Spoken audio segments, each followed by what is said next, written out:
Magandang araw mga kababayan at nandito tayo ngayon. Nandito pa rin tayo sa Roma at makakausap natin ngayong araw ay si Kuya Barry na isang may pag-aari ng isang ice cream shop which is gelato yung pinaka-ice cream shop. Talagang Italian gelato.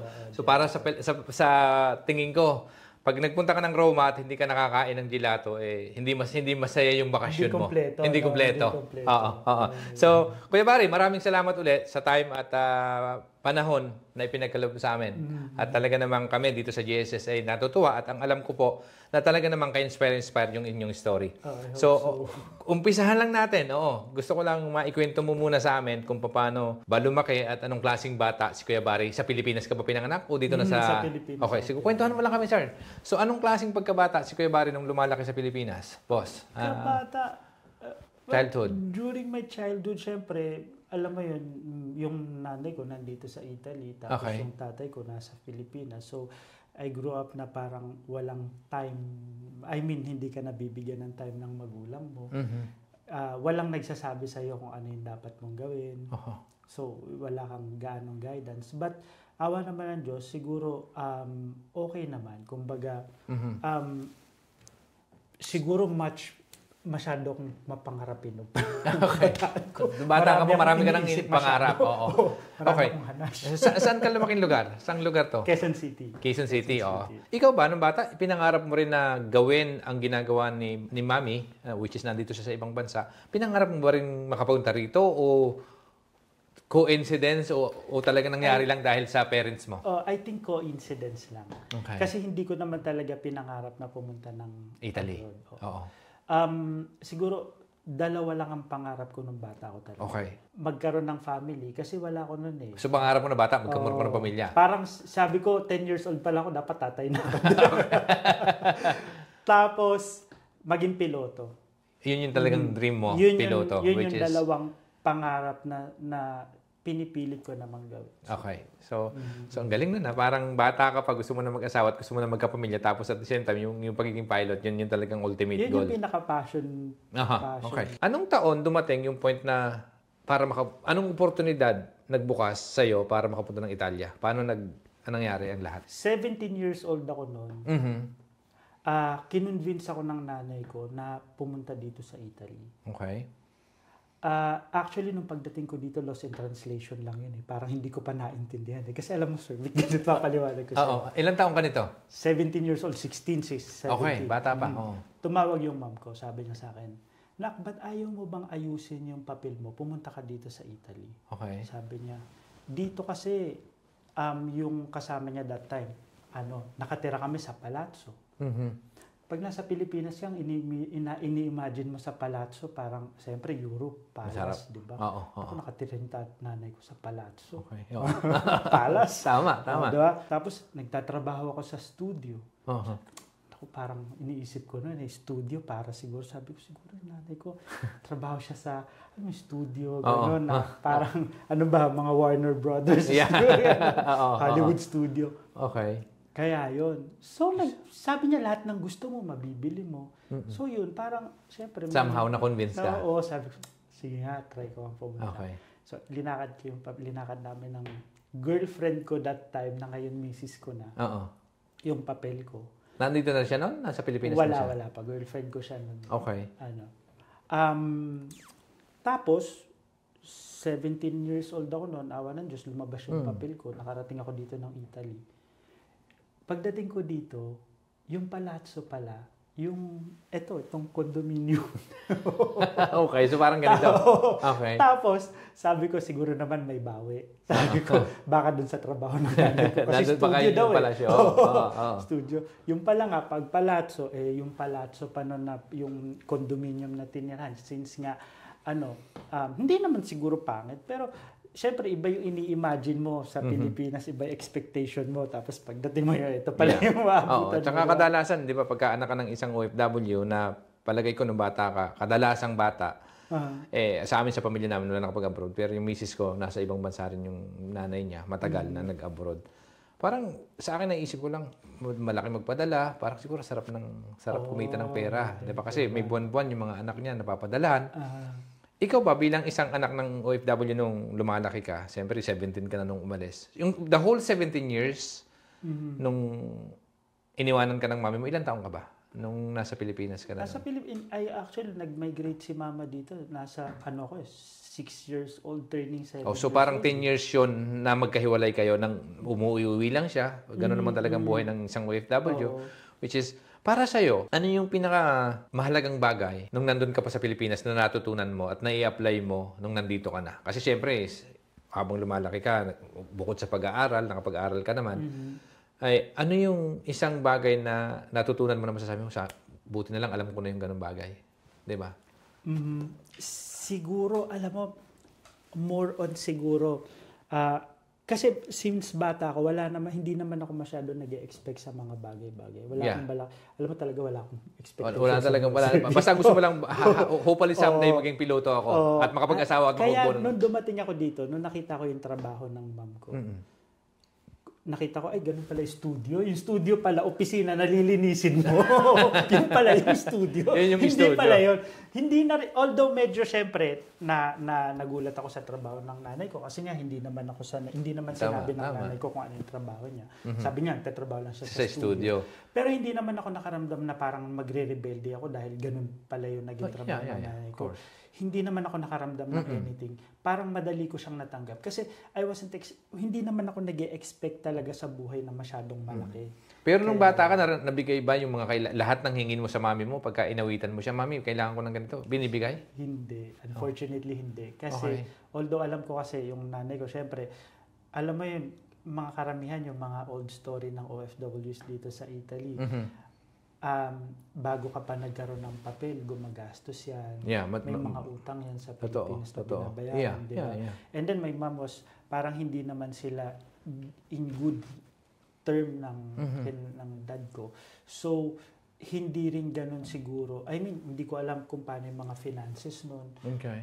Kaya hindi mo rin masasabi na talagang nabigay sa iyo yung luho mo na hindi ka naging spoiled. Awa naman ng Diyos, pinilit nila na makapag-aral ako ng medyo decente. Hindi naman yung tama. Yun yung kasi isang mindset ng mga magulang na kaya sila nag-abroad kapalit noon mapag-aral kayong mga bata o anak sa magandang eskwelahan.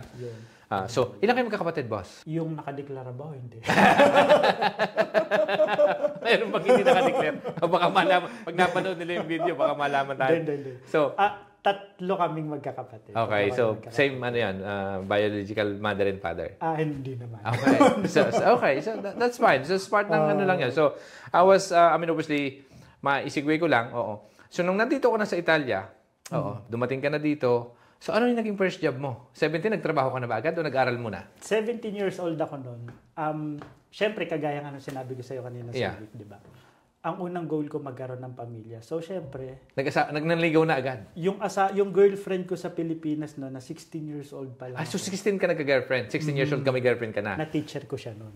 Okay. Ang galing. Ilang taon siya noon?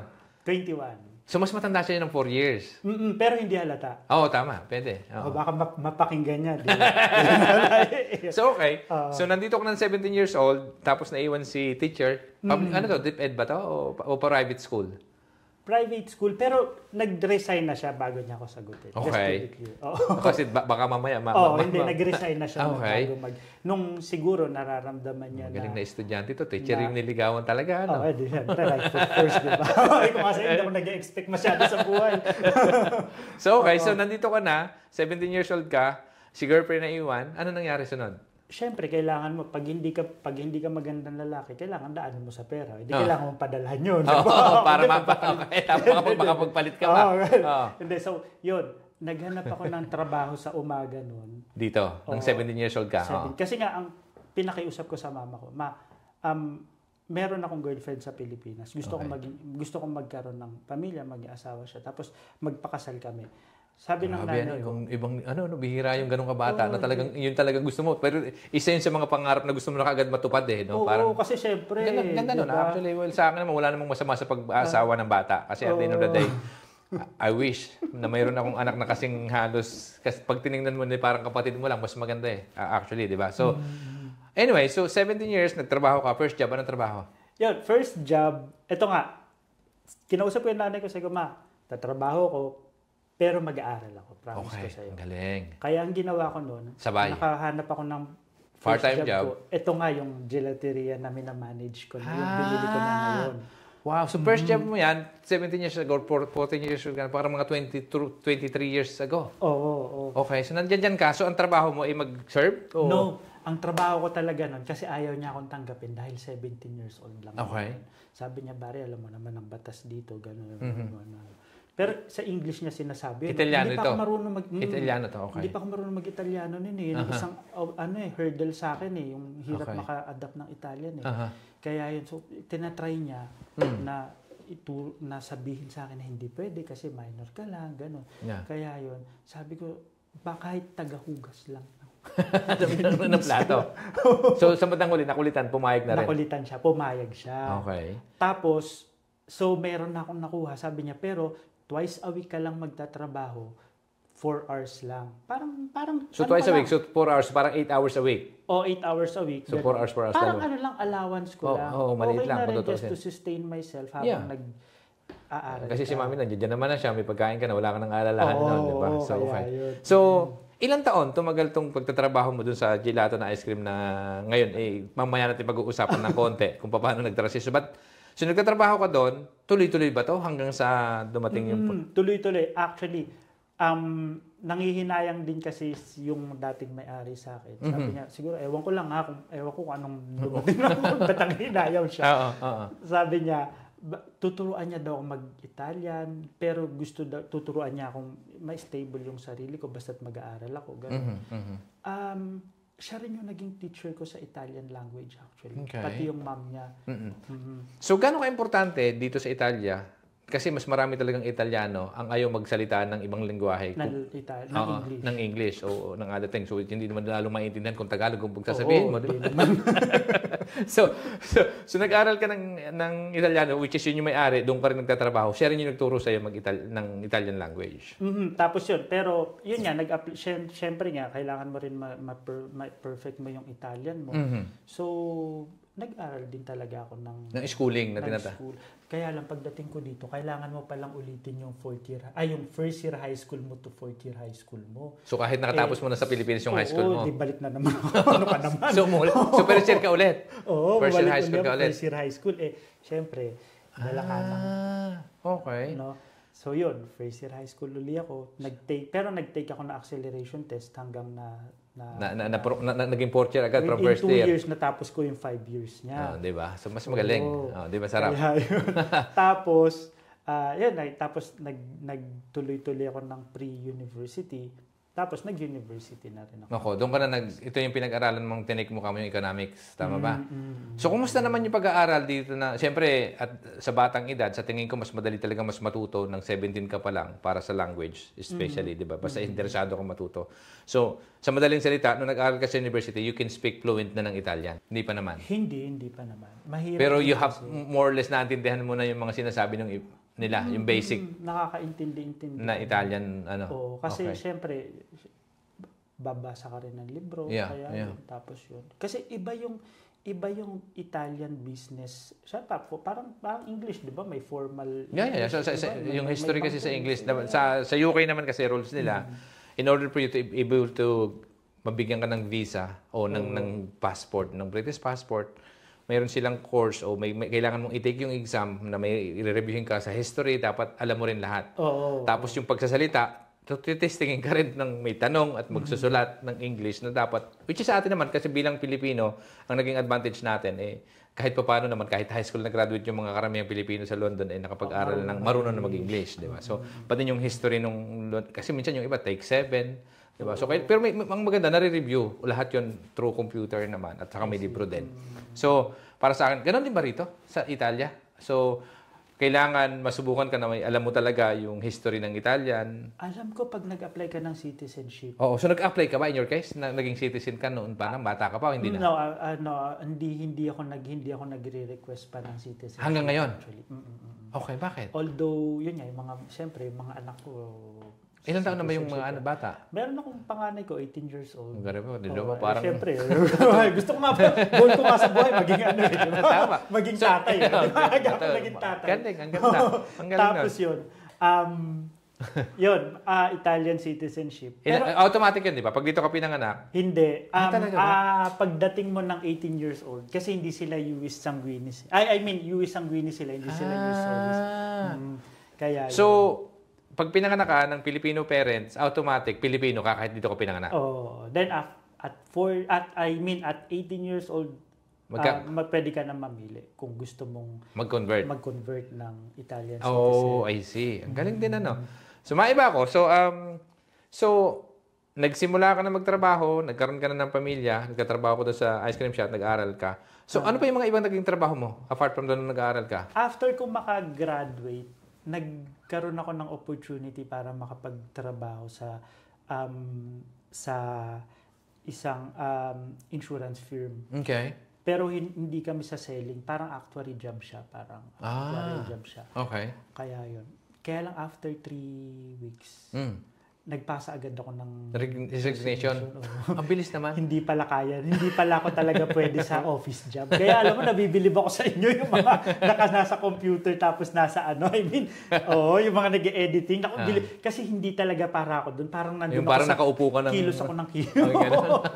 Siguro parang ADHD yata yun, di ba? Parang bang masyado kong hyperactive. Hindi... Kaya siguro sanay ako ng multitasking. Ikaw yung tipong mas gusto mo sa labas na ipag-uusap sa mga tao. Mas gusto mo pa yun.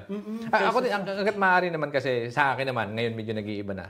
Pero dati nung bata ako naman talaga sobrang, I would say, mahihain talaga. Hindi naman introvert, pero hindi ako yung tipo, hindi ko nga maintindihan. Parang ito sa akin, sabi ko nga nung this April lang, nilaunch ko yung GSS, diba? Sabi ko nga, ano ba yung gagawin mo? Diba? Parang ang tanong ko sa sarili, bago ko sinimulan, gagawin ko to. Tapos ngayon, kung ang iniisip ko talaga, wala akong yung magsalita sa harap ng camera.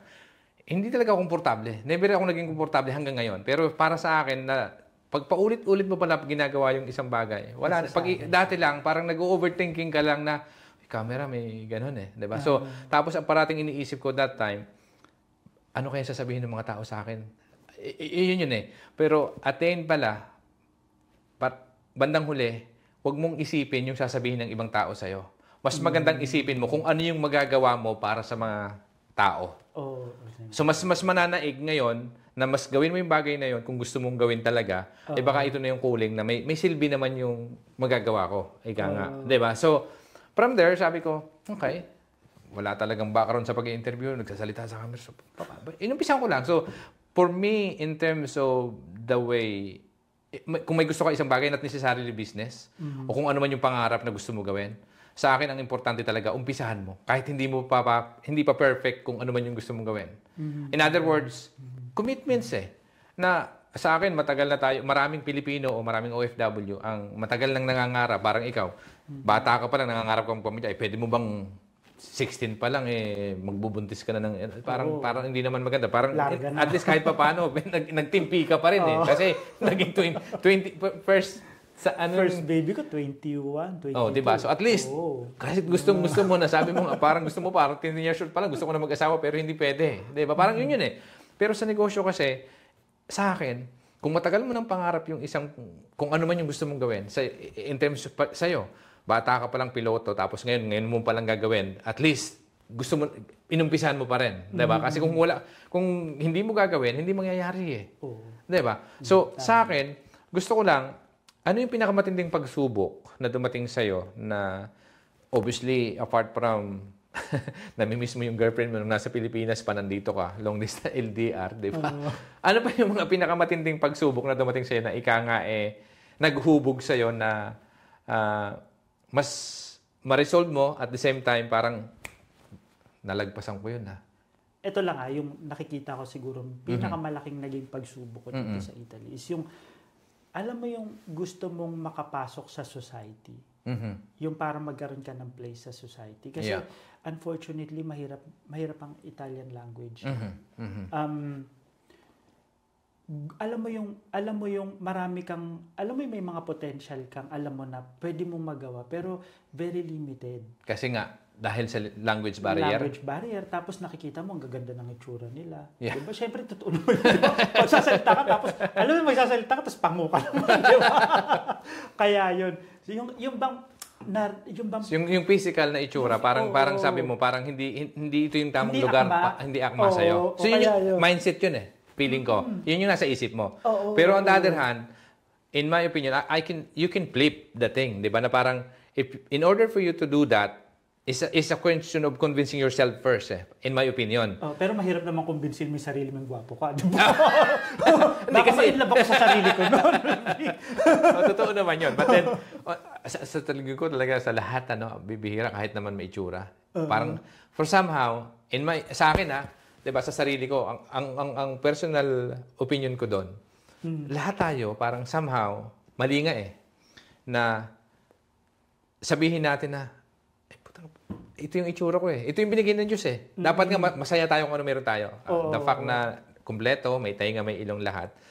Pero minsan, ang nangyayari talaga, for somehow, I don't know, for whatever reason, lahat tayo, kadalasan, hate natin yung sarili natin. Yeah, I mean, diba? Yun din yung sa weakness ko yun. Yeah. Ngayon, na nakikita ko actually, yung video na nire-release ko, tapos habang ini-edit ko, yung sarili ko nakikita ko, di ba?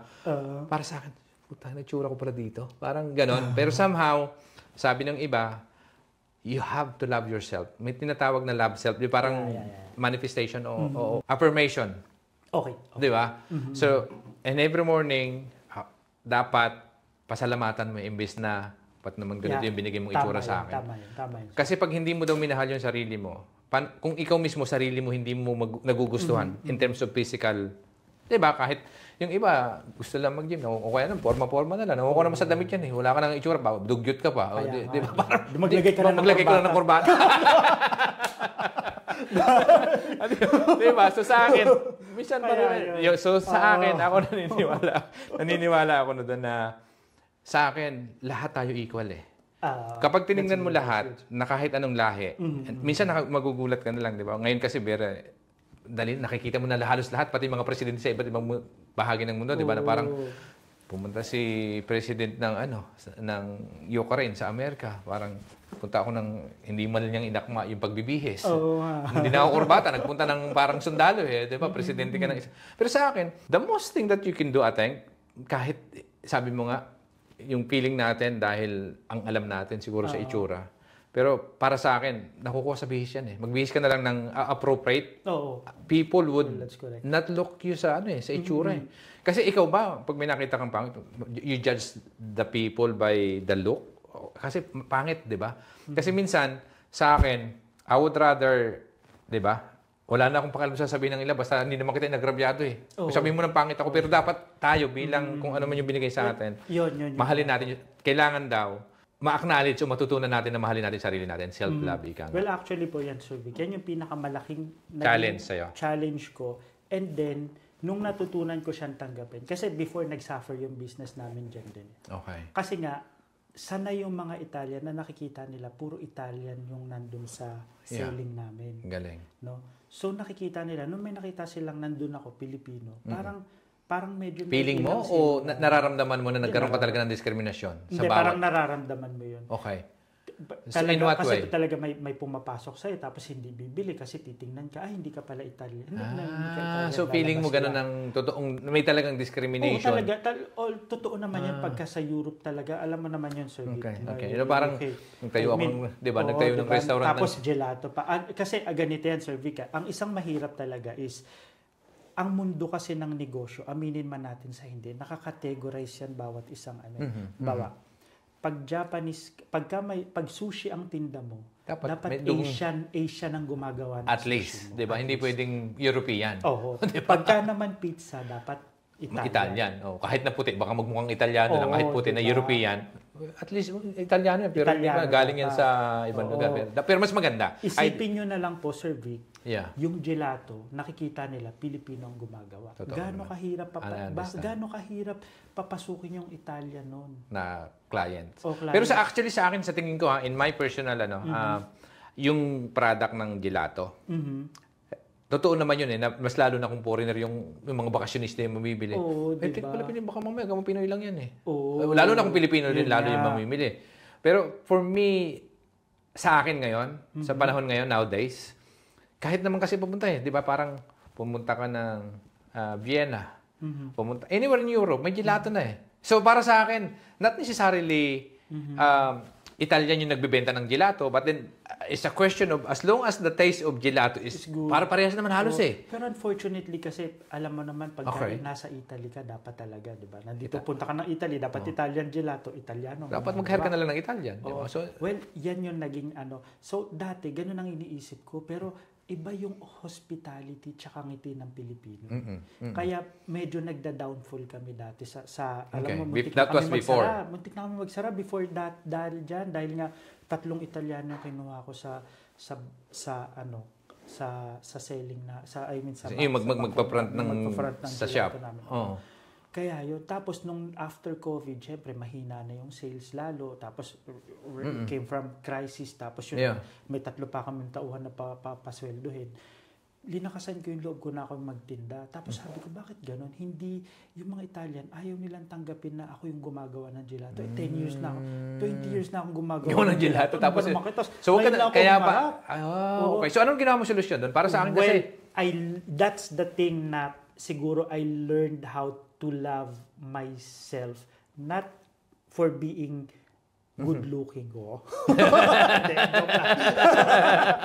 But for being a Filipino. Tinanggap ko yung pagiging Pilipino ko. Kasi dati parang ayaw mong, hindi ako Pilipino, nandito na ako sa Italia. Parang kaya doon ko inintroduce yung gelato al ube. Yung ube talaga natin. Ube. So nagkaroon ng twist ngayon. Langka, yung gelato, avocado, ng flavor. Yeah. Kasi before, pistachio, nochola, hazelnuts, chocolate. Pare-parehas lang. Pare-parehas. Naglagay ako ng ube. Naglagay ako ng avocado. Naglagay ako ng langka. Naglagay ako ng mango. Of course, with the help of my wife. Kasi siya talaga nakakasama ko sa shop. Ganun yung ginawa namin. Naglagay kami ng halo-halo. So, trinay siya ng mga Italian kasi wala namang gelato shop dito na Italian na mag-hire ng mga ingredients galing sa Pinas. Saan ka makakita ng gelato shop Italian na gumagawa ng avocado tsaka ube? Wala naman nagtitinda sa Italy noon since yung mga kabataan yan, curious na sila sa panlasa. Think man kaya natin ngayon yan. TikTok, social media. Yeah, exactly. Awa ng Diyos, nakikita. Alam mo, nagsiserve kami sa embassy. Yeah. Nakikita namin, ito malaki rin pagpapasalamat ko sa embassy kay Ambassador. Kasi kay Ambassador Nathaniel. Kasi pagka meron silang mga diplomat meetings, ini-invite niya kami para i-promote yung gelato na Filipino version. Na talagang legit. Ito yung, tikman nyo to. Iba to. Gawang Pinoy. Ito yung Filipino, Filipino flavor na artisan gelato, Italian quality. Napakaganda na. So yun yung pinakamalaking naging, alam mo, after that siguro from negative to nag-boost talaga kami. Yeah, kaya maraming mga Italian yung nag-try, tapos yung mga diplomat na nagiging host, curious parang gusto tikman kaya natin to. Yeah, parang yung mga bisita sa embassy pumupunta sa shop namin. Galing. Bumabiyahe sila just to have a taste ng gelato. Dati ang naiisip mo, hindi papatok ako sa gelato kung ako magbabantay kasi Pinoy ako.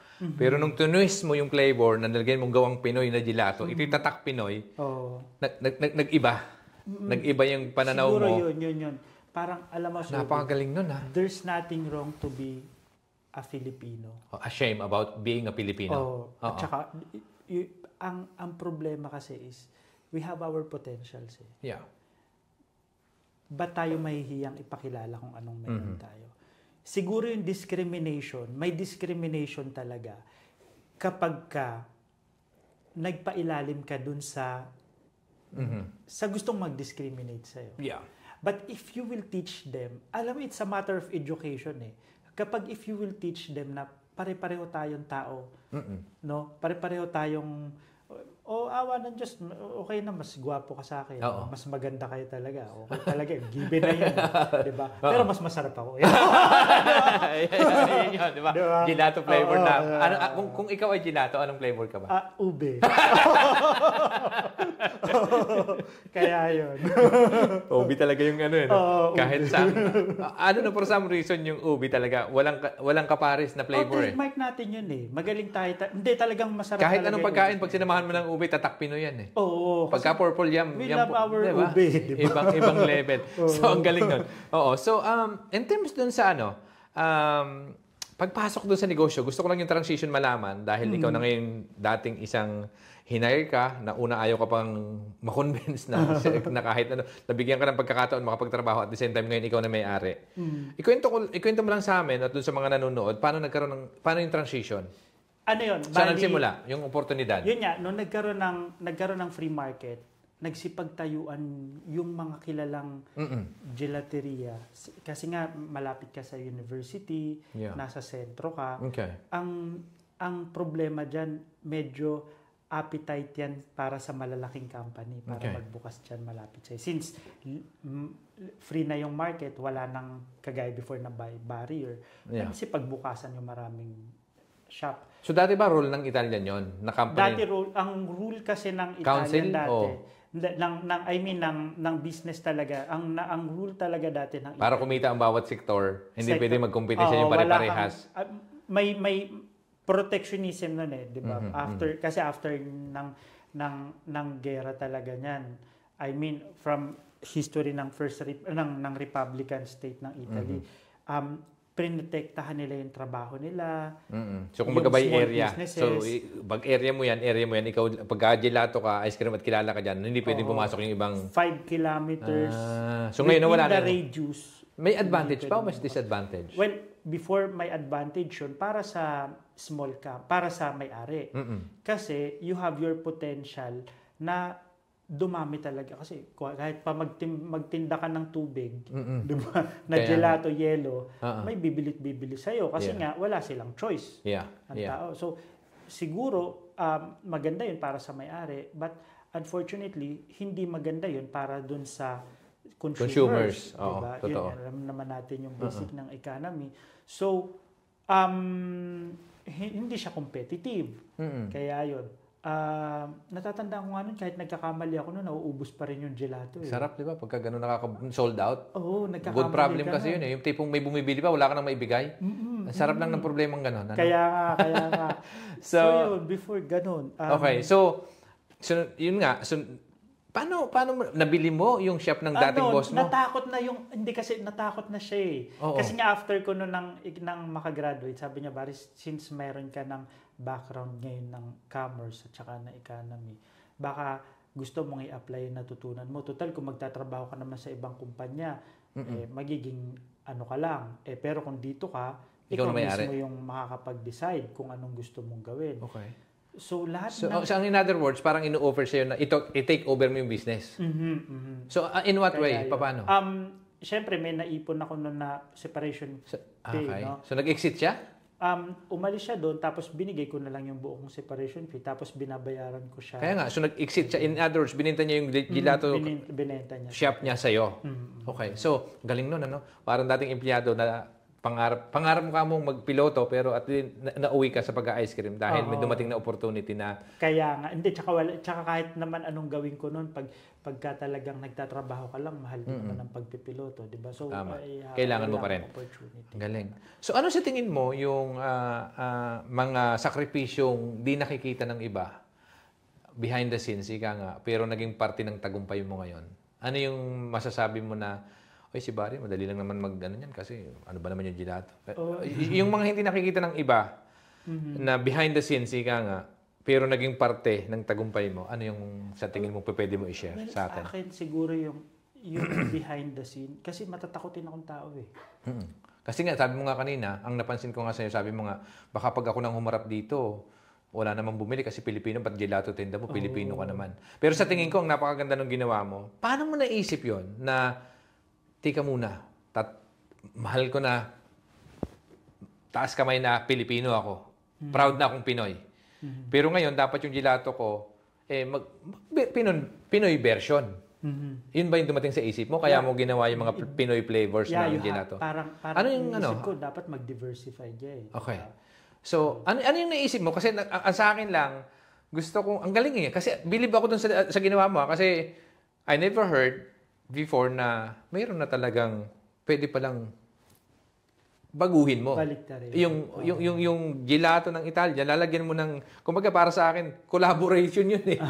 Di ba? Pagsamahin mo dalawang panlasa, ika nga. Gelato, dahil sa Italia, pero, tika muna, Pinoy version to dahil Pinoy flavor ang dating. So, sa ngayon ba, dito sa buong Italy, ilan yung gumagawa ng gelato na may kamukha mong flavor? I think merong isang, pero asawa niya Italian, pero Filipina siya, na parang napakinggan ko, parang bandang northern part hindi ko lang matandaan kung ano. So, hindi mo direct rival dito sa Roma? Hindi. Okay, oo. So, sa Roma, kahit naman maging halimbawa, maging rival naman kami, okay lang din naman yung sweet rival rin. so, sa mga yun, masasabi mo na, ikaw yung nag-iisang Pilipino dito sa Roma na gumagawa ng gelato na Pinoy flavor. Yes, as of now. Diba? Sa ngayon. Oo. So, ano sa tingin mo ngayon? Dahil sabi mo nga kanina, sarap lang, nakaka-proud lang, being a Filipino, myself. Diba? Na pati yung Italiano, naging curious. Tikman nga natin yung flavor ng Pinoy. So, sa ngayon ba, ilang percentage, kung pagbabasihan mo yung percentage, kasi ang karamihan talaga na nagpupunta sa Roma, dahil tourist spot naman talaga sa Italia to, sa akin kasi, more likely, maraming iba't ibang nanggagaling sa iba't ibang bansa. Kaya lang, parang sa feeling ko lang, ang kakaibahan mo lang, unique, very unique yung flavor mo. Kasi nga, so, kumbaga 90% o maybe 99%, ikaw lang yung 1% na Pinoy version ng flavor. So, sa tingin mo, nagkaroon ba ng advantage yung pagiging unique yung flavor mo? Advantage mo? Or hindi, kumbaga para sa akin, mas pinili pa rin ng mga especially yung turista na, hindi, tangkilikin natin yung Italian kasi Italian yan eh. Parang pag pumunta ka sa Pilipinas, mas gusto mo bang kumain ng pasta sa Pilipinas rather than adobo? Di ba? Di ba? Para pag nasa Pilipinas, tingnan natin. Kasi lahat para sa akin, in my opinion, bilang isang Pilipino, pag nagpunta ako sa isang lugar, although talagang hahanapin natin yung rice, but it doesn't mean na rice ka pa rin everyday. Tikman mo, kahit pa paano, kung ano yung local produce at anong pagkain ba talaga nila, yung ika nga signature dish nila. Ika nga. In this case, sa ice cream, ano yung sa tingin mo naging lamang mo sa mga competitors o masasabi natin yung mga parehas mo na shop? Kasi yung in-offer nila, meron din naman ako. Pistachio, hazelnuts, chocolate, meron din ako. Pero yung in-offer ko, wala sila. Yun nga yung di ba? So yun yung palagay ko, wow, iba. Ang problema lang, kaya ang gusto kong malaman, obviously yung turista, by choice, judgment mo ngayon, dahil sabi mo nga, nandiyan naman lahat, para sa akin, mag-gauge mo eh. Ano ba yung mas gumagalaw na flavor? Alam mo yan eh, kung ilang scoop yung nabenta mo dito sa isang araw, ano yung pinakasiling bestseller mo na flavor? Well, talagang pinakamabilis namin talaga ngayon is yung ube. Di ba? Ube avocado. Kasi tinalo nila yung pistachio na original na flavor ng gelato. Pistachio at saka ano pa ba iba na talagang dito? Hazelnuts at saka. Tinalo yon. Kasi, diba? Parang feeling ko, there's something na bakit yun yung pinaka-bestseller dahil sa kulay ba o dahil sa flavor na talagang. Kasi kung hindi ka Pilipino at bago ka dito, first time mo lang uy, ube. Ano nakasulat doon sa karatula mo? Ube. Ube mismo. Diba? What is the hell is this? Diba? Kasi hindi mo nila alam eh. Ano sa tingin mo kung bakit naging bestseller yon? Ang naging advantage? Well, yun niya. Sa tingin ko kasi, kaya siya naging bestseller. As I said, unique siya. Ako lang yung nag-offer na meron. Isa yon. Tapos, out of curiosity rin. Mukhang masarap yung kulay, ano? Maganda kasi purple eh. Kaya yun. Yun yung nakita kong sigurong ano. Tapos, hindi ko rin naman gusto tanggalin talaga to. Alam naman namin na mas marami kaming natanggap na pagmamahal sa kapwa nating mga Pilipino na nandito sa Italy. So, karamihang client mo, Pinoy din? They help me to generate more traffic. Okay. Sabihin na natin. Kasi pagka masyadong maraming tao, nakaka-attract yan sa dumadaan. Nakita, ba't ang daming pila doon? Ano kayang meron doon? Galing. Nakikurious sila. So, patas may nakikita silang labas-pasok na may hawak na cone na may ube, purple, nakita nila. Saan mo nabili yan? Yun, nagtatanong sila. Kaya yun. Pero hindi ko pa rin siguro more or less 40% Filipino ang mga clients ko. So 60% yung iba-iba. Kasi, So, sa tingin mo, balang araw, hindi ba mas maganda na itong OB flavor natin na bestseller natin, supplyan mo rin yung ibang mga ice cream shop dyan ng gelato. Ikaw yung magsusupply sa kanila. Hindi mo inisip. Pero mas gusto mo na talagang, hindi, akin lang to. Dito kayo pumunta. Na mag-supply sa iba? Hindi, kunyari. Kasi opportunity comes, di ba? Parang, in my opinion, kung gusto mo lumaki ng mas mabilis, kalat mo yan. Scalable eh. Parang, mas marami makakakilala dyan sa produkto. Kasi ikaw lang mayroon eh. Ang problema, it's a question of how you gonna market this one. Ako lang mayroon ito. Dito kayo pumunta sa akin. Or, dalawang bagay na, okay, kung makakapag-produce ako nito. Kasi iyon yung unique eh. The thing is that, in my opinion, to scale up ng mas mabilis, palagay ko, supplyan mo yung mga yon. Sa'yo kukuha. Ikaw lang naman makakagawa ng recipe niyan eh. Hindi naman magagaya nila yan eh. Tama? O unless talagang willing sila. Or otherwise, dalawang bagay. Yung mga Italiano, no. We don't want to mix up with our stuff. So, the chances are, ikaw, anong bang plano mo gawin? In terms of, kasi nakikita ko, pag doon ka lang nag-rely sa walk-in at referrals, baka may chance pa na, bibili kayo sa akin, masarap to. Bumili kayo para mas tulungan niyo ako magbenta. Kasi I was imagining na kung isa-isang araw, kaya mo magbenta ng, ano ba tawag doon sa isang tray? Yung isang gano'n nyo. Kung mabibigyan mo ng, kung ikaw sa isang araw, ilan nabibenta mong gano'n? Summer, usually, umaabot kami ng... bilang, I'm talking about one flavor, 5 tubs, 5 kilos. 5 tubs, okay. So yung, in terms of production, producing those things, ilan yung taong gumagawa sa'yo ngayon? Dalawa. Kasi I was thinking, kung sila, yun nga, kamukha nung sinasabi ko sa'yo, ba't hindi ko i-offer sa ibang mga chef ng gelato to? Na ako lang naman mayroon. Baka madagdagan yung benta. At the same time, mas maganda naman kita. Di ba? Kasi nga, ang mangyayari niyan, if you can imagine, if mayroon kang 20 shops, na sa yung shop itself alone, nagbibenta ka na ng 5. Ngayon, kung babagsakan mo bawat isa ng tigli 5, 15 mas yeah. So, bakit... Pwede mo bang gawin? O ayaw mong gawin? Or anong gusto mong gawin? Alam mo, Sir Vic, kagaya nga ng sinabi ko, siguro sa akin, yung knowing myself, there's nothing wrong to be a small. Pero may satisfaction lagi yung client mo. Unfortunately, tanggapin man natin, kapag ka-in-scale mo yung isang bagay, minsan it loses yung quality ng product. Yeah. Gusto kong mag-remain hanggat maaari yung quality ng product. And then, hindi rin naman ako malaking kumpanya para, alam mo yun, para well, not necessarily. Hindi ka malaki ngayon. Maaaring lumaki ka. Pero ibig sabihin, kitrabahuhin mo para lumaki ka. But as of now, I'm taking, you're living day by day. Para siguro, kung dumating man yung panahon na may opportunity na lumaki ka, why not? Hindi.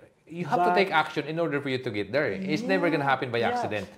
So, ang ginagawa ko sa ngayon, siguro, i-improve ko yung sarili ko. I-improve namin na laging bumabalik yung kliyente namin ng masaya, na satisfied. And then, hindi ko siya naiisip as of now, to tell frankly. Siguro kasi ang gusto ko maging piloto talaga. Hindi mo yung business, parang okay na ako niyan. Kumikita naman ako ng okay na to, okay na yung income ko. Well, kasi ilang taon mo nang pinatatakbo to? Mula nung naging sa'yo? 10 years. Sa'yo na yun? 10 years? 10 years. Grabe. So yung 10 years mo, monthly incomes, talking about, diba? Nung 10 years ago, magkano yung gross mo? Tapos ngayon, pag kinumpara mo parehas? No, mas malaki kami after COVID actually. Okay, so in terms of, which is good, may growth eh. Kasi sa akin yung business, mali yung mindset ng isang negosyante na okay lang kami dito eh. Sorry to, no offense. Hindi para sa iyo to. Ang sa akin, I was challenging myself, how can I make this bigger? Change your mindset, how can I make this big?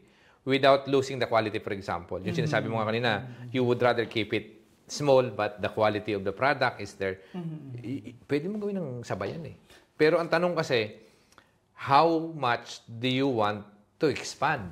Kasi kung hindi, it's never gonna happen. Pero in my opinion, kung ako tatanungin, kung ako nasa katayuan mo, what I would do is, yun nga, expand ng hindi, not necessarily ikaw ang magbebenta or, kasi dalawang bagay pwede mo gawin eh. Magtayo ka ng ibang store, ikalat mo, padamihin mo yon. Maaring lampasuhin mo yung mga iba, yung mga pure Italian. In that case, kung may isa kang...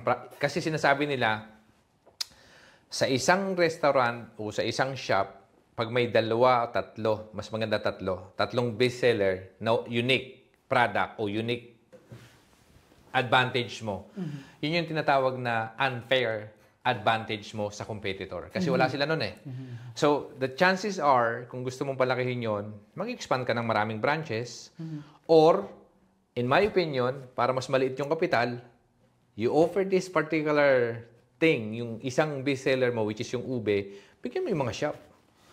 But then to keep the quality of the flavor na gusto mo, pwede mo namang makip yun eh. Provided na magtitrain ka ng tao. So, hiring someone to get big. Kasi eventually, pag hindi na nagagawa ng isa, anong kailangan gawin? Mag-hire ka ng tao para maging tatlo. Naalala mo yung negosyante sa Pilipinas?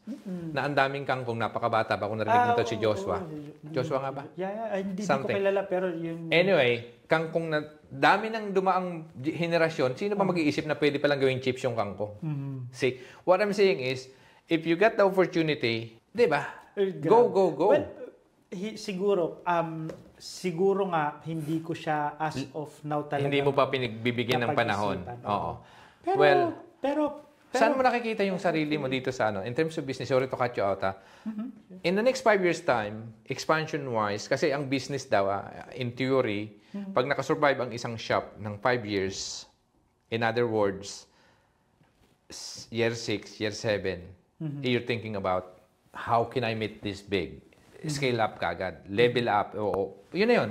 Magtayo ka ng it's either franchise or shop na ikaw may-ari, mag-hire ka ng tao, definitely hindi mo kayo mag-isa yun. But ikaw, ano yung nakikita mo in the next 5 years' time? Well, ako kasi, naalala ko before, nagkaroon kami ng business talk, ng speech about pagpapakilala, introduction ng company namin. Yeah. Sinabi ko naman before na I want to be prudent muna sa meron ako ngayon. Mag-iipon kami. Pagka meron na kaming good capital para mag-expand just to sustain kung ano yung mangyayari sa susunod na shop namin. Yeah. Siguro yun yung time na siguro ako 5 years time actually ginagawa ko talaga imagine from negative napaangat namin. Sabi ko siguro itong recent 2 years namin na nagkaroon kami ng boom. Ito yung panahon na nagtatabi kami to sustain dun sa future growth namin. Hindi, oo. Naiintindihan ko. Pero kung ako yung nasa kalagayan, kasi ganito yun, dalawang bagay pwede mong gawin. You can do that, but then it will take time. Sa akin kasi, the chances are, di ba, nandiyan na yan eh. I understand what you're saying, na parang pag-ipunan natin yung paglaki. Pero paghahandaan natin, kumbaga, what if you send the proposal, you write a business plan, how much do you need in capital to expand, not necessarily galing sa bulsa mo eh. You can loan the money for the bank to say, this is the selling point, unique, bam, loan. Ngayon, yung magbabayad dun sa business expansion mo, hindi not necessarily ipon mo eh. Well, alam mo, isa rin yan sa mga naisip ko before. Okay. But after COVID talaga, natakot ka? Nagkaroon kami ng doubt. Natatakot ka? Kasi isa yun sa nagbigay sa akin ng open, okay. eye-opener eh. Yeah. Kasi before noon, nagpautang sa akin na malaki yung mga bangko. Nagbibigay sila. Pero ang nangyari, biglang nagkaroon ng COVID, lockdown. Tapos bumagsak yung sales namin. Nawalan kami ng tauhan. Nagkaroon ako ngayon ng problema sa bangko. Na binayaran ko siya ng binayaran. Okay. Sabi ko, hindi ang bangko sigurado, kasi bangko business yan eh. Yeah. You will be the consumer. If you will take the risk, ikaw yung kukuha ng risk, tapos singil siya na. Kahit ano pang gawin mo, sisingil ang bangko. Totoo yun. Imagine, may utang ka na sa kanya, hindi mo pa alam kung ano mangyayari dun sa susunod na business. Ayun yung risk na titake mo kasi. But sa akin, risk should, alam mo yun, mako-compensate. Kumbaga minimal risk yung gusto mong i-take instead of that. But kasi sa akin, it will end up the same eh. Kung mag-iipon ka ngayon, let's say, what is the expansion cost in terms of putting another branch? Shall we say, another 70, 100,000? Iipunin ko ngayon yun. I would rather take the risk to someone to try to invest. It could be a bank, it could be not a bank, it could be a private investor. Lamanan mo ng whatever interest. Pero ang sa akin kasi is a question of how much do you want to expand. I see. Okay, kasi sa akin, kung gusto mo mag-expand ng base dun sa gusto mong gawin, the thing is, hindi mo na pwedeng ibalik. Kunyari, maiipon mo yung 100,000, it will take you 3 years, 5 years to get that money. Eh, samantalang, ano kaya pwede kong gawin? I empower people. I will empower maybe one of your team. Are you willing to invest to this? I will give you a share. Empowering yung marunong na gumawa. Bigyan mo siya ng karapatan para mag-umasensyo siya. Pero at the same time, you organize na sa iyo mapupunta yung majority of the share. So, isang bagay na pwede mong gawin. Not necessarily ikaw yung mangutang sa bangko. Gusto mo mag-expand? You franchise it. Oh, I'll give you the share. You run this business for other branch with your existing staff. And then, pwedeng ipangalan niya sa kanya, pero ito yung atian natin. May agreement. Yeah. Maaring 60-40 sa kanya, 60 sa'yo, o maaring 70 sa'yo, 30 sa kanya. So, pag binigyan mo ngayon yun, you empowering them. So, the chances are, you give them the opportunity to, parang ikaw yung may-ari din, nung that time, nung binigay sa'yo yung oportunidad na maaring siguro sa kanya, feeling ko kaya niya binibigay sa'yo para palubog na siya. Pero ikaw yung, dahil 10 years ka na dito, binta ko na lang sa kanya to. Ikaw ba, kung hindi mo nakita yung opportunity, bakit mo bibilhin? See? So in other words, same thing, gagawin mo, i-apply mo lang din yung ginawa niya sa'yo. Yung empleyado mo ngayon, kung i-empower mo yon, malamang magtitake ng risk ng, sige, sa akin yung whatever, 50, o wag lang 50 kasi pag 50, 50-50 kayo nun eh. So I would say, at least 55 sa'yo. Sa kanya yung 45 o 40, 30 o whatever. At least yung capital, initial capital mo na, kung sakaling ikaw pa mag-iipon, mas mapapaliit na. Tingin ko magandang i-consider siya para at least for any growth pa din. Hindi, may growth talaga dapat ng business. Kaya lang mapapabilis yung proseso nung expansion mo nang hindi masyado malaki cash out. At the same time, natulungan mo yung tao mo, nakita mo naman talagang ito, pwede to. Kasi aramdam yun eh. Kasi I don't think yung boss mo, nung nandoon ka sa kanya na nagtatrabaho, ilang kayong empleyado that time? Maring 3, 4? Hindi, kami siguro, 6 kami. 6. Bakit ikaw pinili na bigyan ng oportunidad? So same thing sa'yo ngayon. Kung may 6 ka na tao, what I'm saying is, alam mo din yon kung sino ba dito asset ng company ko. May tinatawag na company's asset. Yeah. Diba? So, talagang masasabi mong ito, kahit anong mangyari, loyal sa akin yan. Ngayon, pag in-empower mo ngayon yan, para mas lumaki ka pa, for your advantage, they would definitely take the risk as well na mag-i-invest sila. So, pag nag-invest ng pera yan sa'yo, sa brand mo, diba? Kasi brand mo yun eh. Produkto mo na rin yan. As long as na alam niya at quality control lalabas, ikaw pa rin yung quality control, not necessarily ikaw yung maghahalo. Diba? So, at the end of the day, in my opinion, to expand that way, it will be better for you. It's quicker. Para sa'yo, ano yung success? Success? Ano yung tagumpay sa'yo? Ng definition. Kasi sa atin, magkakaiba tayo ng success eh. Alam mo, matagal ko rin pinag-isipan yan, sir. Nakatapos ako, which is, nakikita ko naman, siguro, actually, before 10 years kami, 10 students kami sa university ng mga Pilipino eh. 2 lang kami nakatapos eh. Diba? Okay. After that, parang sabi ko siguro pag nakatapos ako, okay na. Sa success na. Para sa successful person ka na. After pala nun, hindi din. Parang you're continuing for something and it will become, paano ba yun? Alam mo, Sir Vic, success for me is, wala siyang sense. Nagets mo ako, Sir Vic. Naaalala ko, sabi ni King Solomon, yung pinaka-wise sa Bible, lahat daw ng bagay walang kwenta. Okay. Nagkaroon siya ng maraming bagay sa mundo. Naging pinaka-makapangyarihan siyang hari. And then, he concluded, lahat ng mga bagay walang kwenta. Okay. So, sa'yo, ang sa akin ng pagiging successful siguro, itong mga material things, kung ano man meron tayo ngayon, walang kwenta siya eh. Kasi mamamatay ka din eh. Wala ka namang madadala. Wala kang madadala. Okay. But the thing is, kung kaya mong mabuhay ng masaya ka, yun yung pinakasiguro, tingin ko ultimate. Consider success. Consideration na success. In other words, sa'yo, ang success ay maging happy lang ako, content, happy. Oo, yung alam mo yung gumising ka na grateful ka for having. Kasi grateful ka kung anong meron ka sa maliit na bagay. Magbubunga yan eh. Pag masaya ka, pagising mo, thankful ka. Pagdating mo, pagharap mo sa tao, masaya ka. Kasi you have nothing, no? Parang, to lose eh. Parang totoo yung nakalagay sa Biblia naman talaga na I agree what you're saying. Na pinanganak kang wala.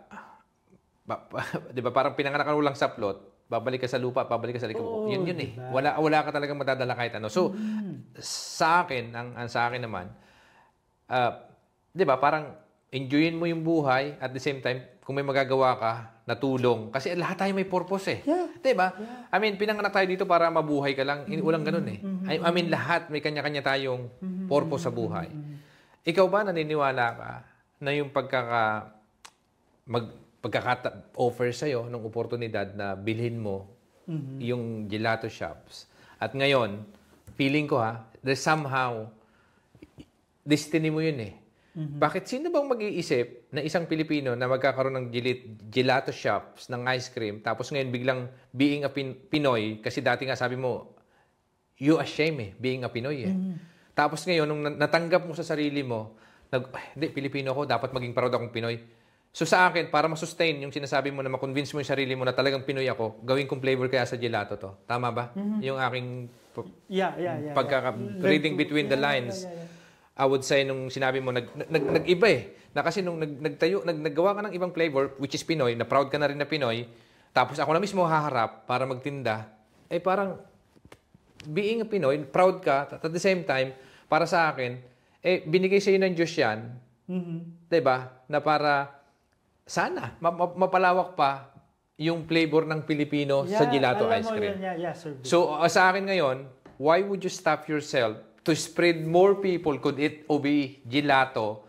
Kasi pag iisa yung shop mo, kukunti lang makakain, limited eh. Samantalang kung mas marami, ikalat mo yan sa buong... I'm not saying na mag-franchise ka kaagad ng magtayo ka ng 10. Kaya nga yung iniisip kong unang solusyon, paano ba? Para mas marami pang makatikim ng gelato ube, bagsakan mo yung mga tindahan lang dyan, kasi sa isang tab, may tubo din naman eh.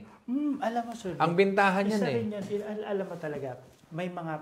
But ang negosyo kasi para, kung mapapansin mo yung trend ngayon ng negosyo, bubukas tas biglang magsasara, tas biglang magsasara, di ba? Yeah. Because it loses something eh. Alam mo yung consumer's trust ng isang bagay. Bakit ba yung Nestle, nagtatagal sila?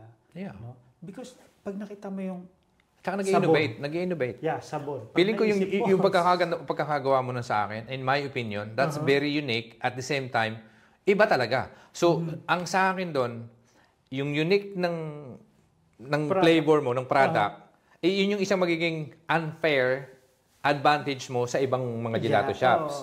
So, in other words, pag nagtayo ka, kahit dikitan mo sila kasi wala na yung rules na 5 kilometers, kasi may na-study feasibility na yung may mga chef na matatagal na lalo. Ngayon tatabi ka, maaaring magalit sila sa'yo. Dahil, ano ba naman ito, Pilipino to, parang gusto na yata, siya na yung maging hari sa gelato industry. O samantalang collaboration, in my opinion, collaboration is always a good thing. So, paano ba ako makipag-collaborate dito sa mga kasamahan ko? Kasi matutulungan mo sila eh. Kasi kung papatok yung ube, kunyari, Italiano ako, lalapit ka sa akin. Pero, alam mo sa sarili mo na pag binintahan ko ng OB flavor to, wala ka naman yan eh. The thing is that, pag binigyan kita ng OB flavor ngayon, at maging bestseller mo rin yan sa shop mo, kasi bestseller sa akin shop yan eh. Pag naging bestseller din sa shop mo yan, ano yung magiging impact sa ating dalawa? Parehas tayo winner. Correct? Winner ka, winner din siya. So ngayon, you just multiply the thing. So kung 100 shops mayroon ka dito, numbers, sa business, laging numero naglalaro. Diba? Kung may 100 ice cream shop o gelato shops na sa ngayon iisa ang may UB ice flavor. Babagsakan mo bawat isang 100 tindahan.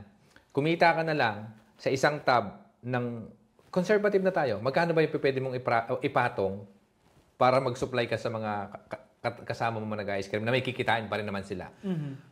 magkano? 2 euro, 3 euro, 5 euro, 10 euro, 20 euro. Per kilos, yeah? Oo. Yeah, siguro pwede mo siya ibaba ng yung current price niya ng 70 pesos. Yung may profit pa rin yung magtitinda. Kung nyari, ikaw magbabagsak sa akin, kakumpetensya kita, let's collaborate. Diba? So, yun kasi sa akin ang nakikita kong paraan doon, walang cash out. Walang malaking investment. All you have to do is create more. Kasi ang magiging problema mo kasi nito, pag nakita kong tinanggap ka ng Italian mga shops na Italian gelato shops, ang magiging problema mo ngayon is production. Kaya ko bang i-supply lahat yung demand? Yun yung... Which is a problem, is a good problem. Well, actually, yan yung mga isa siguro sa mga kino-consider ko before. Maliit yung investment nun. Hindi mo kailangan maghintay ng 5 years. We're thinking of something, you know, para ipakilala mo siya ng tinitingnan ko lang if it will be a stable demand as of now. Well, dalawang bagay kasi. It's a win-win situation sa'yo eh. Kung sinabi ni Italiano, okay, we can try, hindi naging bestseller sa kanya unfortunately somehow. It's fine. Anong natalo sa'yo? Wala. Alright? The chances are, papatok din yun eh. Kasi bestseller sa'yo eh.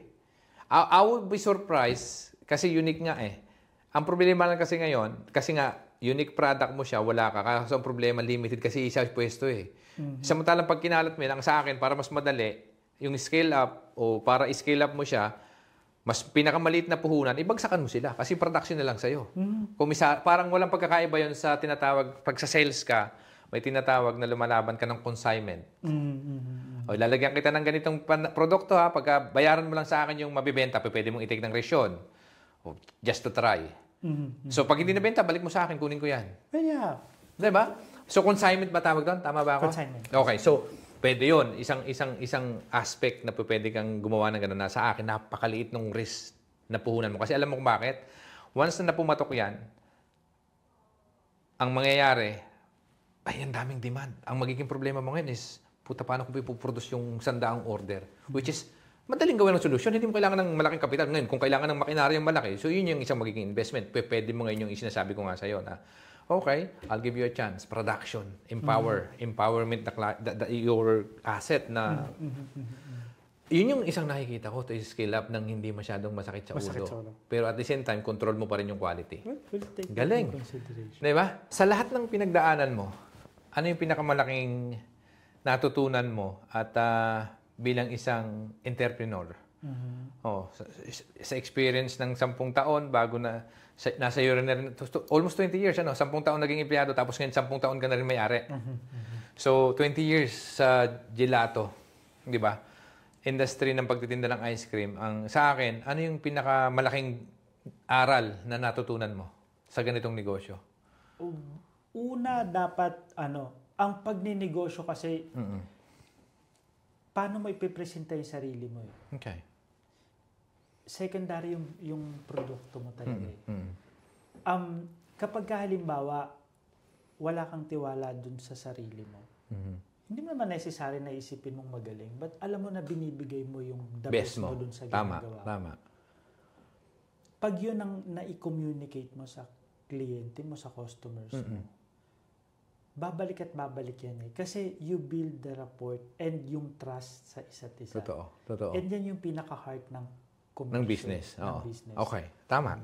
Yung trust na ibibigay mo sa customer. So yun yung natutunan mo na sana dati pa lang binigay ko na yung mukha ko, nilabas ko na. So yun ba yung sinasabi mo na dapat being owner of the shop, dapat lumabas ako sa shell ko na dapat malaman nila ako to kahit Pilipino ako, kahit hindi Pilipino product binibenta ko. But then on the other hand, nagkaroon ng twist which is believe din ako sa iyo para maisip mo na ikaw gumawa ng ilagay mo yung Pilipino eh. So sa akin napakaganda nung nagawa mo at naniniwala ako na bigay sa'yo na ni Lord yung business mo din, destiny mo yon. At the same time, I was just I can't wait to see to expand even bigger eh. Kasi nakikita ko yung potential Alam mo, Sir Vic, kaya nga pinapakinggan kita kanina yung idea mo, yung thought mo. There's nothing wrong to be small, pero maganda nga naman talaga kung mapapalaki mo. In my opinion. Kasi unique eh. Parang sa akin, di ba? Parang ang isa pa, nakaka-proud lang na kahit hindi lang sa Italy. Pwede ako mag-international gelato na flavor. Ako lang gumawa ng ganito. ganun ako mag-isip eh. Yeah. Kasi sa akin, when the opportunity comes, at nakita mo na talagang sabi ko nga sa restaurant daw may dalawang putahe ka lang na babalik-balikan na talagang bestseller. Yun yung bubuhay eh. O, dalawa o tatlo. In your case, ube is one of them. Pucha, advantage yung very unique. Pero sa akin lang, limited kasi mo si-serve ng isang shop eh. Yeah, so, ang nakikita ko, lahat. Parang, can you imagine na pag pumunta ka sa Italy, sa Roma, not necessarily sa Roma, na may Pinoy ube, gelato, na the chances as mas maraming makakatikim pa eh, ng flavor na Pinoy. Di ba parang sa'yo, parang napakalaking achievement at the same time, nakaka-proud na Pinoy ka pa. Parang, ay, impento ni Barry yan. Kaya nga. Diba? Parang, siguro. Si Barry ang gumawa niyang recipe na yan. Walang iba. Pag tinabing gelato na ube, alam mo siyang gumawa niyan? Parang sa akin, legacy yun eh. Kakaiba yun eh. Unique. Lalo na ngayon sa sinasabi na tinanong kita kanina. Sa buong Italy ba, ikaw lang yung nakapaggawa ng recipe ng gelato na ube flavor. Sabi mo nga, dalawa, pero malayo yung isa. Pero sa Roma, definitely, ikaw lang mag-isa. So I would say, it's either siya yung mag-expand ng mas mabilis dun sa ube na flavor na nagawa niya rin. She could, from north to south to west, buo. Diba? Can you imagine kung samantalang, kung unahan mo na siya, mas mauna ka na. Diba? Kasi, the thing is, sometimes, ang nangyayari kasi, para sa akin, once na nakita mo na yung problema ay ibang flavor at pinatok at minahal ng tao yung isang flavor na ikaw ang nakapag-discover, I would be aggressive for that. I would, in my opinion. So anyway, parang ako na ngayon yung guest. So sa lahat ng pinagdaanan, totoo na, yun na, meron na tayo niyan. Kung makakausap mo yung batang version ni Barry nung maliit ka pa at nasa Pilipinas ka, oo, nasa Pilipinas ka na, anong gustong sabihin mo sa kanya? Well, looking back... Bukod sa nakakurbata na siya ngayon, gwapo na siyang nabihisa na. Pogi na. Tinanggap na ng mga Italya yung ginagawa mo ngayon. Bukod dun sa, para sa akin, you have to tap one day of Barry, well done. You made it. Pero yung batang version na Barry, kung kakausapin mo ngayon, makakausap mo siya, ano yung gusto mong sabihin sa kanya? Well, alam mo, Sir Vic, hindi ko siya napag-isipan. Ito, impromptu tong usapan natin na to. Walang script, alam mo naman. Yeah, hindi uso script. Ako lang ang may script. Hindi pwede magkaroon ng script yung audience. Hindi ko siya audience. talaga pero ito at the moment, kung halimbawa kakausapin ko yung dating Barry, na version ng bata. Na version ko. Siguro, wag yun nga, learn to love yourself. Na kung ano man yung hitsura mo nun, kung ano man yung, there's nothing to be fear eh. Basta't magsalita ka lang. Okay. And sana, mas pagbutihin niya pa. Mas pinagbuti mo pa sana yung, alam mo yun, kasi dati, parang masyado akong maraming, kalat masyado yung attention ko. Sabog, parang walang direksyon. Oo. So, although hindi naman ako nagdroga. Which is good. Hindi rin ako nanigarilyo, hindi rin ako umiinom. Napakabait na bata. Siguro, napakaswerte ng misis mo sa'yo. Wala talaga. Hindi ka rin nabababae. Wala. Ay, yun lang. Sana cut natin. Pero alam niyo po, kung halimbawa, turning back siguro, sasabihin ko lang sa sarili ko na paniwalaan mo yung sarili mo.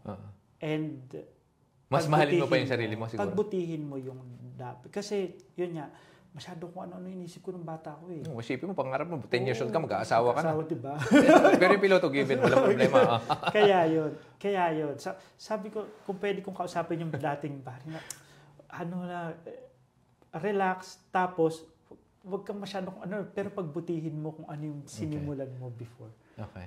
At saka so sabi mo nga, minahal mo yung sarili mo. Mga ilang taon na to? Nung na-realize mo na, hindi, kailangan kong maging proud na Pinoy ako, dapat kailangan maniwala sa sarili ko na gwapo rin naman ako. Nung iniwan ako ng 3 kong staff na Italian. Ilang taon na to? 5 years ago. So 35 ka nun? 35. Oo. So kung babalikan mo, dapat simula nung 10 years old ka, minahal mo na sarili mo. Oo, hindi. Sana nung dumating ako dito sa Italy. Kasi nung pagdating ko dito sa Italy, part yan ng teenage eh. Yun nga ang gusto ko sabihin siguro sa mga kabataan na dito. Lalo na yung tayo, mga Pilipino na nasa... lalo na yung mga ikaw kasi, ngayon. Kasi alam mo, problema ngayon, Sir Vic, I'm sorry. Alam niyo po, problema ngayon, may social media eh. Kino-compare mo yung sarili mo sa iba. Pag nakita mo to, 6-pack to, tapos 6 packs to, tapos ako yung 1 pack lang, di ba? 6 packs to. Tapos bilog pa. No? Bilog pa. Ano na may tsura. Tapos ang ganda pa ng trim ng, bigote, ang ganda pa ng ilong nito. Pero pinaghirapan nila yun eh. Pero, di ba? Binigyan sila, ganun talaga pinanganak ng puti yun eh. Ano magagawa? At saka feeling ko yung 6-pack po, hindi nakakuha ng isang araw din yun eh. Ganun talaga, pinaghirapan din. Pero wala tayong oras, di ba? Sabi nga ng iba, di ba? Kadalasan daw, pagka may magagandang katawan, walang pera yan. Biro lang, no offense, joke na ano yan. Pero alam nyo, kasi maraming time on gym. Huwag mo lang ikukumpara yung sarili mo. Kahit saan, kahit kasi meron yung positive sa'yo. Okay. Hanapin mo lang yon. Tama. Tapos yun yung pagyamanin. Napakagaling. Dati akala ko pangit ako dahil Pilipino ko. Tapos yung mga nakasabayan ko Italian. Kagagandang lalaki. Kagagandang lalaki. Tatangkad pa. Diba? Pero samantalang yung palang mga Italiano, ang hinahanap pala yung mga Asian na... Yung ngiti kasi ng Pilipino. Iba. Kakaiba eh. Yung capacity natin, alam mo yung isang magandang trait ng pagiging Pilipino natin, genuine tayo eh. Totoo tayo. Pag masaya tayo, nakikita mo eh. At saka pag ngumiti tayo, kaya yung Italiano, pagpasok niya, lagi nakasibangot. Tayo, hindi pa natin alam yung sitwasyon, nakangiti na tayo. Kasi masaya tayo sa loob natin, di ba? Totoo. Kaya yun yung there's nothing to be ashamed of being a Filipino sa isang bansa na puro mga puti. Sarap, ang galing nun. Di ba? Totoo. Kaya yun. Kung mga Koreanong uso ngayon, uso rin yung itsura mo. Malay mo, 10 years from now, mauso na yung pango. Sila nagpatangos na, ikaw pango pa rin. Saan ka naman nun, di ba? At saka tayo, proud din, di ba? Kasi original, pango na tayo. Mapagagawa pa, tatamusin pa natin. Malay mo, mauuso din yan. Kaya, at saka yung binigay niya, yun na yun eh. Maliban dun sa nagkukulay ng konti kasi marami ng puti. Okay lang din yan. So, okay, maiba tayo. Next question tayo. So, sa lahat ng ating mga kababayang OFW na may mga pinagdadaanan at patuloy na lumalaban, ano yung mensahe o inspirasyon na gusto mong i-share sa kanila? Na parang, sa akin, para ma-inspire sila na sana one day maging katulad mo rin na kung may nagpapangarap man dyan makagawa ng isang version ng gelato, in your case, kung sila, baka may naisip pa silang gelato, bayabas flavor or something. Anong mensahe mo sa kanila? Sa mga kababayan natin na, OFW o kahit sino man na, alam mo, makakapanood ng video na to. Ano yung gusto mong, word of wisdom? Alam mo, nakikita ko for being a Filipino, ngayon ko na-appreciate ang pagiging Pilipino, yung values natin. Maka-Diyos tayo. Pagka may problema, alam mo yung bahala na si Batman. Kaya konti yung kaya yun, yung ganun hindi dinidibdib masyado yung problema. Hindi dinidibdib masyado yung problema. Okay. Compared sa mga ibang lahi na nakita ko na. Alam mo yun ang maganda sa pagiging Kaya kung halimbawa may pinagdadaanan ka ngayon, may problema kang tawa lang. Lilipas din yan. Tuloy lang. Bukas problema pa din yan. Okay. But yun nga, kagaya ng kultura natin mga Pilipino, matatakotin tayo sa Diyos. Just tanggapin na natin yun. Matatakotin tayo sa Diyos. Yun ang isang positive na meron tayo. Kaya kung may problema tayo, di malalaman na tayo sa Diyos. Yun lang naman talagang galing. Ang galing nun. So, ngayon, advice doon sa mga taong matagal na naghahangad o nangangarap na magnegosyo. 3 advice para sana dahil sa sinabi ni Kuya Barry o sinabi ni Boss Barry nung napanood ko yung video niya, siya yung nagbigay ng hudyat sa akin na gawin ko to. 3 advice sa mga Pilipinong matagal nang nangangarap na magkaroon din ng negosyo. Anong advice mabibigay mo? Be prudent kasi hindi mo alam kung very volatile ang market ngayon. Okay. Yun ang gusto kong sabihin ngayon sa mga kababayan natin. Walang masamang mangarap, but paa muna sa lupa, tingnan natin kung anong mas maganda kasi hindi natin alam kung ano yung mangyayari kinabukasan. Okay. But there's nothing to try. There's nothing wrong to try. Okay. Habang nagpapakumbaba ka, habang iniisip mo yung problemang meron ka ngayon kung ano man yung pinagdadaanan. Kaya naman yung pwedeng makaharapin mong problema, tingnan mo muna, there will be an opportunity. Okay. Just be patient. Tapos, there's nothing to be wrong na maliit ka lang. Pero, masama naman kung mamatay ka ng maliit ka na. Oo nga, hindi ka na lumaki. Kailangan mo rin syempre, kailangan mo rin mag-expand later at magsimula. Somehow, magsisimula ka. Basta, alam mo ako, Sir Vic, ang isa sa sekreto, and I can show you that. Simula nang dumating ako dito sa Italy, sinusulat ko lahat ng thought ko. Actually, kaya meron ako dito, buti na ngayon, may topic kaya kanina pa to. Sinusulat ko lahat ng thought ko. Kung papakita ko sa iyo, may sulat ako para sa sarili ko. Lagi kong binabasa yun. Okay. Ito ba yung mga goals na sinusulat mo o na gusto mong marating? More on goals. Self-affirmation siguro. Okay. Tapos, anything that comes into my mind, sinusulat ko. Kasi, as I said, volatile ang market ngayon. Okay. Volatile din ang panahon natin ngayon. Di mo alam, minsan may gera dito, tapos minsan may lindol dito. Marami kang mga distractions na mangyayari. Sa pagiging piloto, kumbaga dapat alam mo yung navigation lang. Okay. Kasi pag there will be kasi nag-course ako nung nagpapalipad ako ng drone. Oo. So may short courses kami na tinatawag na yung hangin, minsan pagka, ano ba tawag dito yung aeroplano? Yung tailwind, may turbulence. Turbulence. So sinasabi nila, minsan pag bumaba ka lang doon, above or below, doon sa kung saan yung hangin na yun na medyo masama, significant yung, pero yung judgment kasi, hindi mo kasi nakikita yung hangin eh. Yeah. Diba? Pero ganun din sa business eh. Minsan may parang hindi mo rin nakikita kung saan nanggagaling yung, diba? Kaya kung halimbawa wala kang flight plan, hindi ka nagsusulat kung ano yung dapat mong gawin, madaling ma-distract eh. Okay. Ang galing. Yun yung isang bagay kung siguro I can show you that, Sir Vic. Pag pumunta ka sa bahay ko, ilalagay ko sa babalanda ko sa ito yung notebook ko since 2011. Grabe. Parang diary mo yun. Sinusulat mo lahat. Yung lahat ng naiisip mo. Hindi nga lang siya everyday dahil syempre hindi mo. Kung kailangan may maisip na magandang gawin. Pero talaga I keep on writing kasi tinitingnan ko siya, binabasa ko siya. Para pag halimbawa saturated ka na, parang burnout ka na, basa mo yon. Galing. Makakabalik ka sa kung ano ka. So, ang ibig mo sabihin, ang advice na mabibigay mo, kung ano yung mga gusto nilang gawin, isulat nila. At the same time, gawan nila ng action. Yun ba ang ibig mo sabihin? Kunyari, nangangarap ka magtayo ng, o gusto mo magpiloto, tapos, gusto ko magpiloto, wala ka namang ginagawa para maging piloto. Ano ba yun? Kasi kalilipad. Diba? So, ang tanong kasi doon, pagka gusto mo maging piloto, mag-aaral ka maging piloto para mangyari yun. So, imagine, same thing. Galing. 40 years old now. Diba? Pero it's never too late. 10 years ko pa siya, 10 years old pa lang nangangarap so, yung 30 years na nawala, kumbaga. Yeah. Pero, somehow, I started. Galing. Kung matapos mo siya kung saan, hindi ko alam kung saan ako dadalhin ng kinabukasan ko. Pero, naisulat ko naman siya, rini-review ko siya, tinitingnan ko kung nandun pa ba ako sa flight path na gusto ko. Tapos, yun. Sir, you were asking me before, ano ba yung success mo sa buhay? Success mo sa buhay is nagagawa mo yung bagay na gusto mo, yung bang 10 years from now, pagbalik mo sa salamin, na pagka tinanong mo yung sarili mo, ano ba nagawa mo after 10 years? Diba? Tama. Yun yung mga bagay na yun. And all the keys, yun nga, sulat mo. Kasi kailangan mo ng connection sa sarili mo sa gulo ng sistema na nangyayari ngayon. Kailangan mo makakonect sa sarili mo. Minsan mawawala. Para mas kilala mo pa yung sarili mo. Kailangan madali kang mawawala. 'Di ba? Maraming mga distractions ang mangyayari. Pag distracted ka na, buksan mo lang yung ano ba? Para tuloy 10 years ago, ganito yung sinulat ko. Ito pala yung... Okay. Balik-balikan mo lang. Diba? Para at the same time, nakita mo yung progress. It's your connection sa sarili mo. Napakahusay nun. Maraming salamat, Sir Sa. So, napakaganda ng sagot nyo na yun. At talaga namang, ako'y nagpapasalamat sa time. Alam kong sobrang busy tao mo, Sir.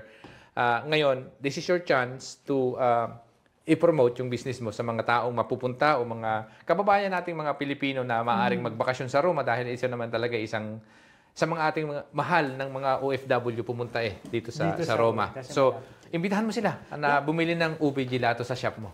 So mga kababayan, kapag ka napadpad po kayo dito sa Rome, Italy, nasa Piazza Istria, number 14 po kami, Gel Istria.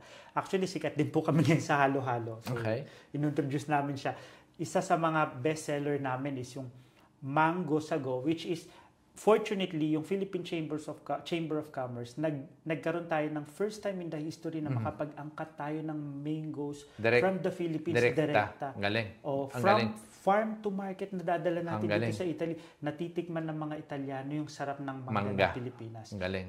Imagine, tayo ang number one sa First ba sa Europe? First time? Hindi naman. I think meron before sa Switzerland pero hindi na maintain. Pero first time siya sa Italy. Okay. What I can say is first time siya dito sa Italy. So, yun. I-introduce namin siya sa market ngayon. Hinahanap at may mango flavor na gelato ka na tama? Yeah, we also have mango flavor. Binabalikan siya ng mga Italian ngayon. Sana matikman din siya ng mga kababayan natin. Halimbawa, namimiss mo na hindi ka malayo. Bawa, nasa London ka, masyadong malayo ang Pilipinas. Punta ka ng Rome, punta ka sa amin, Piazza Istria ng 14. So may website pa kayo? Instagram, Facebook? Yeah, we have our Instagram and Facebook. Anong hanapin? Anong hanapin nila? Yeah, Gel Istria. Yun na, halo-halo. Gel Istria, 1979. Since 1979 pa yung shop. Okay. Halo-halo. Kasi nga, para sa mga Filipino nating kababayan na naghahanap talaga ng halo-halo, that's one of our bestseller. Yun, search lang nila yung wonderful. Mga kababayan, at ito, natunghayan natin. At maraming salamat ulit sa oras na pinagkaloob nyo sa amin. At sa panahon, at sana po ay may natutunan, aral at naging inspirasyon sa inyo. At kung kayo po ay nag-enjoy at may natutunan, i-share nyo po yung video na ito at mag-like at mag-subscribe na rin po kayo sa aming channel para mas mapatuloy pa po natin gawin yung mga pag-i-interview sa mga successful na Pinoy. Maraming salamat po at muli sa susunod. Thank you po.